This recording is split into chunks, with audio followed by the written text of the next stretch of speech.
कि जो विपक्ष की सरकारें हैं अगर वो बनी हुई हैं तो उनको गिराना कैसे है, उनके में कठिनाई कैसे पैदा की जाए। तीसरा पहलू जो सामने आ गया है कि रोज़मर्रा के जो काम हैं हुकूमतों के, चुनी हुई सरकारों के, उन रोज़मर्रा के कामों की फाइल को भी गवर्नर साइन नहीं करेगा और बार बार फेंकेगा, उससे जनहित को नुकसान हो रहा है। नरेंद्र मोदी की सरकार में हम ये समझ रहे हैं कि ये बियॉन्ड जा रहा है। नरेंद्र मोदी की सरकार गवर्नर की पोस्ट को कठपुतली बना चुकी है। नरेंद्र मोदी की सरकार इस पदवी को मिसयूज नहीं कर रही, इस्तेमाल कर रही है। इसको टूल की तरह इस्तेमाल कर रही है सरकारों को अपदस्थ करने में या अपनी मर्जी की सरकारें बनवाने में। नमस्कार। भारत राज्यों का संघ है और राज्य और संघ में शक्ति का बंटवारा है, लेकिन अब ऐसे आरोप लग रहे हैं कि जो राज्यपाल होते हैं, उपराज्यपाल होते हैं, वो मुख्यमंत्री की तरह व्यवहार करते हैं। इस पर लगातार आरोप लगते रहे हैं कि केंद्र सरकार के प्रतिनिधि के तौर पर राज्यपाल काम करता है और जहां पर गैर बीजेपी शासित राज्य हैं वहां पर कुछ ज़्यादा ही दखल दिए जाते हैं। ये आरोप लग रहे हैं। जंतर मंतर पर कुछ ऐसी ही तस्वीरें उभर कर आई हैं। आप पहले तस्वीरें देखिए। भारत के संघीय ढांचे को बचाने के लिए ये आंदोलन किया जा रहा है। राज्यपाल मुख्यमंत्री नहीं हो सकते। भारत एक संघ है, ना कि एक व्यक्ति। तो ये संविधान को लेकर, संविधान बचाने को लेकर, ये उसकी रक्षा को लेकर यहाँ लोग इकट्ठा हुए हैं। हमारे साथ बातचीत करने के लिए लोग मौजूद हैं। जी, क्या नाम है आपका? अमरजीत कौर, मैं नेशनल सेक्रेटरी हूँ CPI की। क्या मांग है? मांग ये है कि ये पदवी जो गवर्नर की रखी गई ब्रिटिश राज से शुरू हुई थी। संविधान सभा के बनते हुए भी काफ़ी बहस हुई थी कि इस पदवी को रहना चाहिए या नहीं, पर इस पदवी के ऊपर कुछ सीमाएं लगा कर के, कुछ अंकुश लगा के ये पदवी रखी गई। पर देश में देखा गया कि इस पदवी का इस्तेमाल विभिन्न सरकारों के द्वारा हुआ है। ऐसा नहीं कि मौजूदा सरकार के द्वारा, विभिन्न सरकारों के द्वारा अपने अपोजिशन की गवर्नमेंट्स को बाधा डालने के लिए, उनको काम से रोकने के लिए या उनको पलटने के लिए इस्तेमाल होता रहा। पर अब तो हद ही हो गई है। अब ये संघीय ढांचे इटसेल्फ के लिए खतरा बन के ये पोस्ट सामने आई है। जितनी विरोधी सरकारें हैं केंद्र सरकार की, बहुत सारी जगहों पे तो ये देखा गया कि जब चुनाव होके हटे तो बहुमत औरों का है, लेकिन बीजेपी के पक्ष की सरकार को बनवाने के लिए गवर्नर का इस्तेमाल हुआ। ये मणिपुर में हुआ, ये गोवा में हुआ, ये महाराष्ट्र में प्रयास हुआ। दूसरी जो हद से पार ये हुआ है कि जो विपक्ष की सरकारें हैं अगर वो बनी हुई हैं तो उनको गिराना कैसे है, उनके में कठिनाई कैसे पैदा की जाए। तीसरा पहलू जो सामने आ गया है कि रोज़मर्रा के जो काम हैं हुकूमतों के, चुनी हुई सरकारों के, उन रोज़मर्रा के कामों की फाइल को भी गवर्नर साइन नहीं करेगा और बार बार फेंकेगा, उससे जनहित को नुकसान हो रहा है। तो ये डेमोक्रेसी पे भी आघात है, संघीय ढांचे पे भी आघात है और उसके साथ साथ आम जनमानस के हितों की काम नहीं हो पाते हैं, उसमें बाधा पड़ती है। इसलिए नरेंद्र मोदी की सरकार में हम ये समझ रहे हैं कि ये बियॉन्ड जा रहा है। जो पहले भी सरकारें अपने विरोधियों को थोड़ा बहुत परेशान करने में करती थी, लेकिन आज की डेट में बीजेपी द्वारा चलाई गई सरकार में गवर्नर को कोई कमी नजर नहीं आती है। बीजेपी के अलावा किसी के भी आपने कहा कि पहले भी ऐसा होता था, यानी पहले के लोगों ने जो बीज डाला आज वो कहीं ना कहीं पेड़ बन चुका है। परंपरा जो शुरू हुई वो और ज़्यादा बढ़ गई है, ऐसा आप कह रही हैं? बीज डाला मीन्स संविधान इटसेल्फ के अंदर जब इस पदवी को रखा गया तो उसी में ही बहस थी कि नहीं रखा जाना चाहिए, तो नहीं रखा जाना चाहिए था, पर उसका इस्तेमाल हुआ, ये मैं कह रही हूँ। उसको आप बीज कहिए ना बीज कहिए, पर तब भी हम लड़े थे। और मुझे अभी भी याद है जब इंद्रजीत गुप्ता होम मिनिस्टर थे, यूनाइटेड फ्रंट गवर्नमेंट थी, तो उस समय एक सहयोगी दल ने जो यूनाइटेड फ्रंट गवर्नमेंट में थे, उन्होंने बीजेपी की उत्तर प्रदेश की सरकार की बर्खास्तगी की मांग की थी। और इंद्रजीत गुप्ता ने क्या कहा? चलिए मैं वर्तमान की बात करूंगा। अभी आप लोग ये कह रहे हैं कि बीज की बात कह रहे हैं ना, मैं ये कह रही हूँ विरोध लगातार था। और पहली गवर्नमेंट हिंदुस्तान में कम्युनिस्ट पार्टी की गिराई गई थी जो केरला में बनी थी, वो इस पोस्ट के इस्तेमाल के लिए थी। इसलिए जब कम्युनिस्ट होम मिनिस्टर हुआ तो उसने कहा ये परिपाटी इस देश में गलत है, राजनीतिक कारणों से विरोधियों की सरकारों को गिराना गलत है। इसलिए ये विरोध भी लगातार चलता आया है। लेकिन नरेंद्र मोदी की सरकार केवल इस्तेमाल नहीं कर रही है जैसे औरों ने किया, नरेंद्र मोदी की सरकार गवर्नर की पोस्ट को कठपुतली बना चुकी है, हमारा ये इल्ज़ाम है। तो कठपुतली इस देश की एकता के लिए खतरा हो सकती है। तो ये अखंड भारत की बात करने वाले भारत में भारत को खंड खंड करने के रास्तों की तरफ बढ़ रहे हैं और गवर्नर का इस्तेमाल कर रहे हैं। देखिए, गवर्नर का जो पद है, उपराज्यपाल का जो पद है, वो बहुत संवैधानिक पद है। आपको पता है कि संविधान में इसके लिए आर्टिकल भी है। क्या आपको लगता है कि आप लोग संविधान की रक्षा को लेकर मांग कर रहे हैं और आप खुद ही संविधान के आर्टिकल को खत्म करवाना चाहते हैं आप लोग? मैंने तो आपसे पहले ही कहा, जब संविधान बन रहा था तभी ये था कि ये आर्टिकल होना भी चाहिए कि नहीं, क्योंकि अंग्रेजों ने गवर्नर की पदवी रखी थी और उस समय की तथाकथित चुनी सरकारों के ऊपर अंकुश रखने के लिए रखी थी। तो संविधान में ही नहीं होना चाहिए था, अब है, ये भी हम मानते हैं। उसको रखा गया तो उसमें इफ्स एंड बट्स लगाए गए, लेकिन देखा ये जा रहा है कि इसका इस्तेमाल हो रहा है। संविधान सभा की पहली बैठक 1946 में हुई, जहाँ तक मुझे ख्याल है। तो उसमें देखिए, भारतीय सारे थे जो लोग प्रतिनिधि सभा के सदस्य थे, तो वहाँ पे सभी भारतीय थे।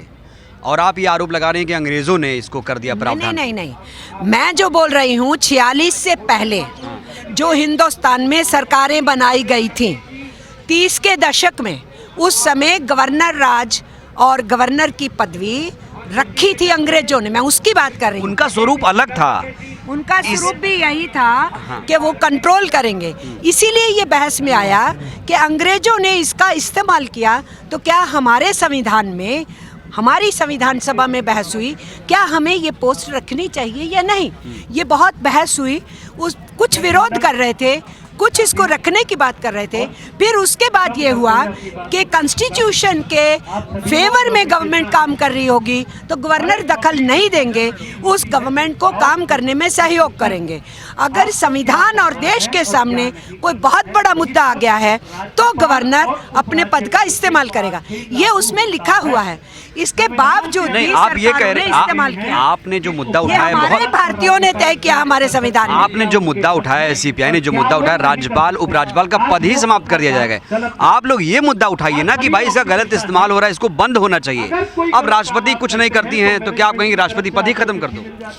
देखिए, उस बात को वहाँ तक खींचने का कोई मतलब नहीं बनता है। इस वक्त मिस्टर नरेंद्र मोदी की सरकार है जो हर चीज़ को डिक्टेटोरियल अंदाज से अपने कंट्रोल में करना चाहती है, और इसलिए आज की स्टेज में हम ये मुद्दा उठा रहे हैं। और ऐसा नहीं है कि संविधान में हम अमेंडमेंट्स नहीं ला रहे। कितनी अमेंडमेंट्स इन दिनों में हुई? हिंदुस्तान के संविधान में टाइम टू टाइम अमेंडमेंट्स होती है। क्या संशोधन होना चाहिए? पर अंकुश की जहाँ तक प्रश्न है, उस अंकुश को बढ़ा नहीं सकते हैं तो पदवी को खत्म करो। आप अगर यूनियन गवर्नमेंट, किसी जगह पे राज्य की गवर्नमेंट है और यूनियन ऑफ इंडिया का पार्ट है, अरे भाई, अगर खत्म कर देंगे तो मुख्यमंत्री को शपथ कौन दिलाएगा?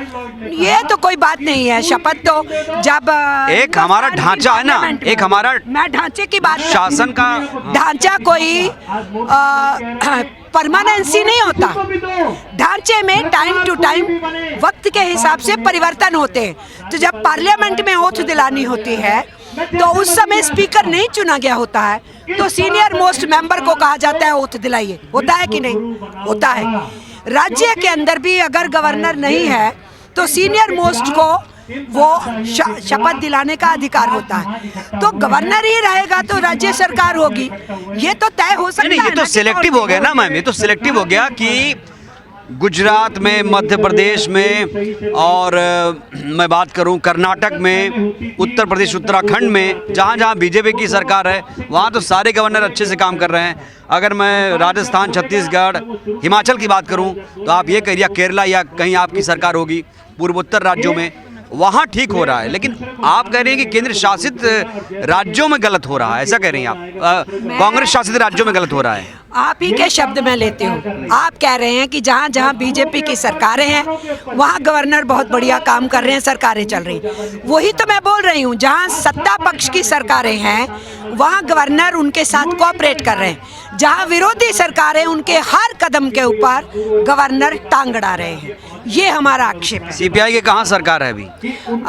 केरला के अंदर जो लेफ्ट डेमोक्रेटिक गवर्नमेंट है, सीपीआई के मंत्री हैं उसमें, और वहाँ पर आरिफ साहब का जो रोल है वो रोल तो उनके बस में हो तो वो खुद ही बर्खास्त कर दिए होते सरकार को। वो उनके बस में नहीं है, लेकिन वो तो एक दिन ना लगाए अगर उनके अधिकार में हो।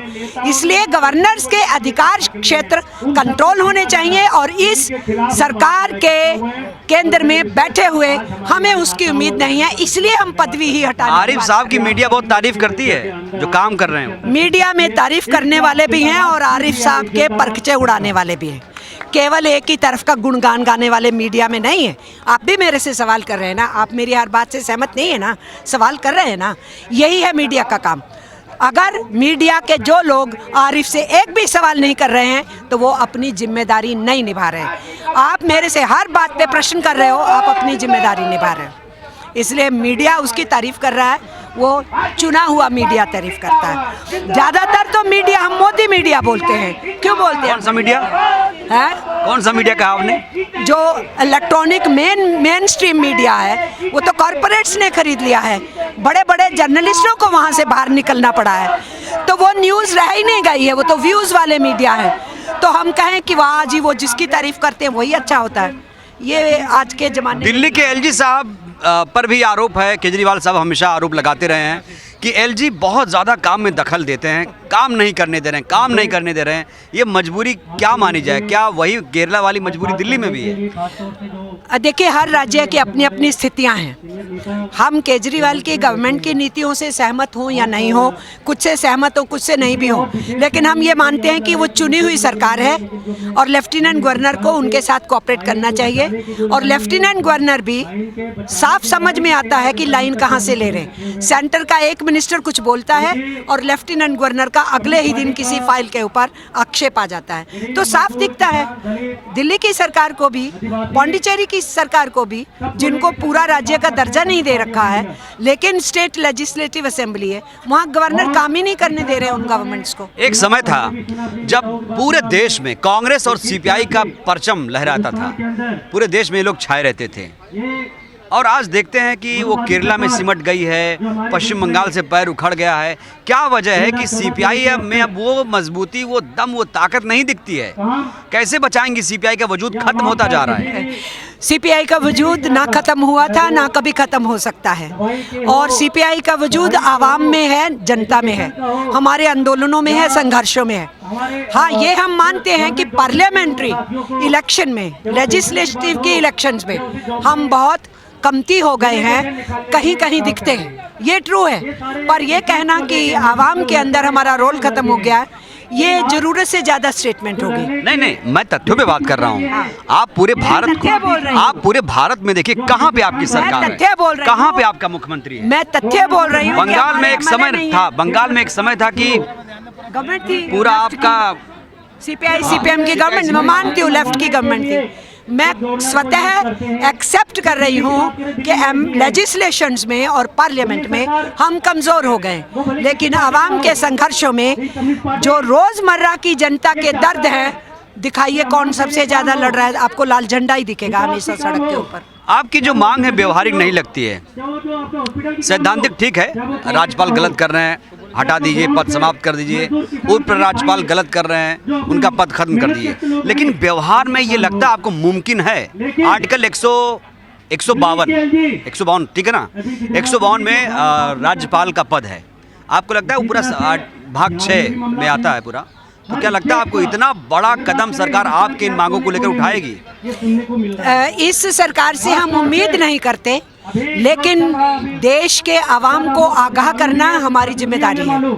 ये बताना जरूरी है कि सरकार का जो तानाशाही रवैया है उसी के तहत वो गवर्नर की पदवी का इस्तेमाल कर रहे हैं। तो this is one of the campaign, जो हमारी कैंपेन्स है। व्यवहारिक नहीं है तो हम तो कहेंगे कि कल को समाजवाद आ जाना चाहिए, तो वो आज की डेट में व्यवहारिक नहीं है, ये हम भी जानते हैं। तो क्या हम अपना नारा छोड़ देंगे? नारा नहीं हम छोड़ेंगे। हम जानते हैं कि ये नारा क्रांतिकारी है। नारा क्रांतिकारी है, तो गवर्नर की पदवी हटाना भी क्रांतिकारी नारा है, इसलिए हमने उठाया। देखिए मैम, गवर्नर का पद का जो इंटेंशन है, जो उसका स्वरूप है, आप जानती हैं। अगर पद देखिए अच्छा है, उसका जो रूपरेखा स्वरूप अच्छा है, अगर कोई आके उसका मिसयूज करने लगे, एग्जाम्पल अब मान लीजिए कि सीपी साहब है या कोई एसपी है या कोई डीएम है, अब डीएम का पद तो प्रशासन करना है, अब कोई भ्रष्टाचार करने लगे तो आप ये कहेंगे कि भाई ये डीएम पद ही खत्म कर दो। आपको लगता है इस तरह की मांग जायज़ है? देखिए ऐसा है, ये सरकार मिसयूज नहीं कर रही। पहली सरकारों ने मिसयूज किया और सरकारें गिराई राज्य की। नरेंद्र मोदी की सरकार इस पदवी को मिसयूज नहीं कर रही, इस्तेमाल कर रही है। इसको टूल की तरह इस्तेमाल कर रही है, सरकारों को अपदस्थ करने में या अपनी मर्जी की सरकारें बनवाने में। ये मिसयूज नहीं है, ये इस्तेमाल है, दोनों चीज में फर्क होता है। बिल्कुल। तो राज्यपाल का पद का गलत दुरुपयोग हो रहा है, मिसयूज हो रहा है, और ये आरोप पहली बार नहीं, ये आरोप हमेशा से लगते रहे हैं। चाहे जहां कांग्रेस की सरकार हो, चाहे वो छत्तीसगढ़ राजस्थान की बात हो, हर जगह से ऐसे आरोप लग रहे हैं कि राज्यपाल कुछ ज़्यादा ही दखल दे रहे हैं। और इसका ताज़ा जो उदाहरण है केरल और दिल्ली में देखने को मिल रहा है, जहाँ पर राज्यपाल जो है वो खुद को मुख्यमंत्री साबित करने में तुले हुए हैं, और इसीलिए ये लोग आंदोलन कर रहे हैं। आपकी क्या राय है? टिप्पणी प्रतिक्रिया जरूर कीजिएगा। शुक्रिया। नेशनल दस्तक की आपसे गुजारिश है कि अगर इसको बचाना चाहते हैं तो नेशनल दस्तक को सब्सक्राइब करने के लिए रेड कलर के सब्सक्राइब बटन को दबाएं, फिर बेल आइकन की घंटी दबाएं। नेशनल दस्तक को बचाने के लिए बहुत जरूरी है कि हर खबर को शेयर करें, लाइक करें, कमेंट जरूर करें।